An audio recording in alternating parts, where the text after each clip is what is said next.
Muy bien. Vamos a pasar a nuestra sección de Libroteando con la Costilla. Ya saben, aquí tenemos una serie de recomendaciones de autores clásicos y no tan clásicos que a la costilla le gustan. Entonces, ¿de quién vamos a hablar el día de hoy? El día de hoy vamos a hablar de Fyodor Mikhailovich Dostoyevsky. Él nace en Moscú en 1821 y muere en San Petersburgo en 1881. Dostoyevsky es un novelista ruso que, igual con otros novelistas como Tolstói, Turgenev, se han considerado los mejores novelistas de Rusia. Dostoyevsky es el más apreciado representante de la literatura realista en su país. Antes del movimiento realista teníamos el movimiento de romanticismo en la literatura. ¿Con qué obra inicia el movimiento del realismo? Adivinen. Claro que sí, en España, con la obra Marianela de Benito Pérez Galdós.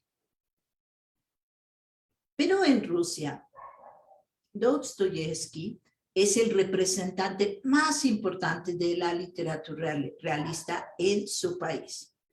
Y es uno de los grandes genios de la narrativa europea decimonónica.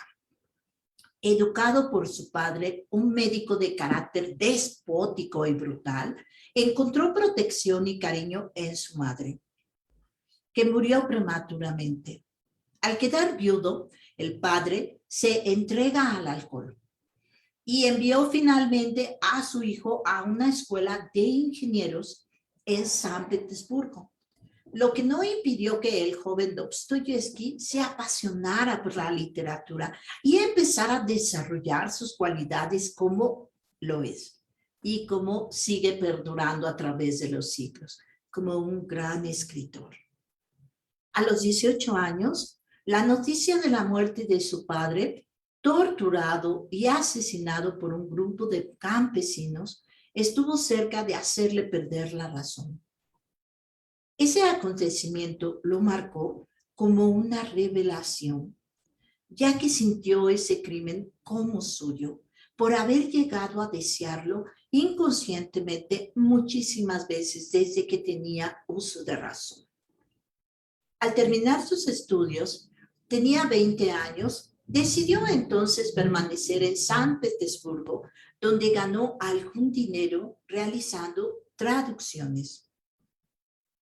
La publicación en 1846 de su novela epistolar Pobres Gentes, que estaba avalada por el poeta Nekrasov y por el crítico literario Belinsky, le valió una fama ruidosa y efímera, ya que sus siguientes obras, escritas entre ese mismo año y 1849, no tuvieron ninguna repercusión. De modo que su autor pues cayó en un olvido total. Pobres Gentes, fama efímera, pobre escritor. Pero Dostoyevsky no quedó ahí. Él era contestatario. En 1849 fue condenado a muerte por su colaboración con determinados grupos liberales y revolucionarios. Sin embargo, posteriormente fue indultado justo momentos antes de la hora fijada para su ejecución. Estuvo 4 años en un presidio de Siberia. ¡Siberia!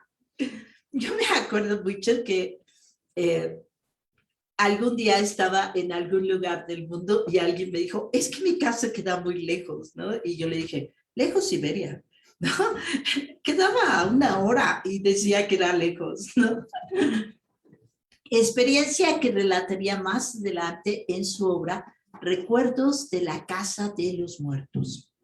Ya en libertad, Dostoyevsky fue incorporado a un regimiento de tiradores siberianos y contrajo matrimonio con una viuda con pocos recursos, María Dmitrieva Isayeva. Tras largo tiempo en Berlín, recibió autorización para regresar a San Petersburgo, donde no encontró a ninguno de sus antiguos amigos. Tampoco encontró eco alguno de su fama. La publicación de su novela Recuerdos de la Casa de los Muertos de 1861 le devuelve la celebridad. Para la redacción de su siguiente obra, Memorias del Subsuelo, de 1864, también se inspiró en su experiencia siberiana. Soportó la muerte de su esposa y de su hermano como una fatalidad ineludible. En 1866 publica El Jugador, y la primera obra de la serie de grandes novelas que lo consagraron definitivamente como uno de los mayores genios de su época. Adivinen cuál. Ya sé que todas y todos respondieron bien. Crimen y Castigo. Su obra más notable. La presión de sus acreedores lo llevó a abandonar Rusia y a viajar indefinidamente por Europa, junto a su nueva y joven esposa, Anna Grigorievna. Durante uno de esos viajes, su esposa dio a luz una niña que moriría pocos días después, lo cual sumió al autor, a Dostoyevsky, en un profundo dolor, porque él siempre había querido ser padre. A partir de ese momento sucumbió a la tentación del juego y sufrió frecuentes ataques epilépticos, que sus médicos tratantes no encontraban el motivo de por qué la muerte de su hija había desencadenado la epilepsia en el autor. Tras nacer su segundo hijo, estableció un elevado ritmo de trabajo que le permitió publicar obras como El Idiota en 1868 y Los Endemoniados en 1870, que le proporcionaron una gran fama y la posibilidad de volver a su país, en el que fue recibido con entusiasmo. Bueno, no, tal vez no tanto entusiasmo por los acreedores, ¿verdad? Pero el gobierno lo recibió con entusiasmo, ya era un gran novelista reconocido a nivel mundial. En ese contexto, emprendió la redacción de su novela Diarios de un escritor, obra en la que se erige como guía espiritual de Rusia y reivindica un nacionalismo ruso articulado en torno a la fe ortodoxa y opuesto al decadentismo de Europa occidental, por cuya cultura no dejó, sin embargo, de sentir una profunda admiración.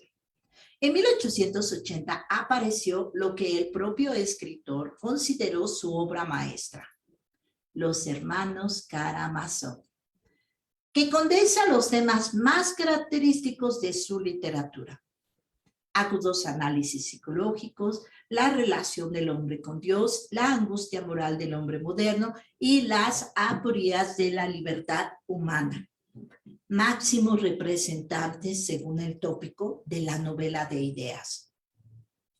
Los Hermanos Karamazov es una novela que se considera una novela de ideas porque condensa en esta novela una gran cantidad de posturas éticas, filosóficas, psicológicas, que para la época eran de avanzada. En sus obras de Dostoyevsky aparecen evidentes rasgos de modernidad. En Los Hermanos Karamazov lo podemos ver, sobre todo en el tratamiento del detalle y de lo cotidiano. En el tono vívido y real de los diálogos y en el sentido irónico que apunta en ocasiones junto a la tragedia moral de cada uno de los personajes de sus novelas. Les invitamos a leer a Dostoyevsky, ya saben, Los Hermanos Karamazov, Crimen y Castigo. Encontrarán muchísima información de la época, pero también condensa la experiencia humana. Dostoyevsky, gracias por el gran legado.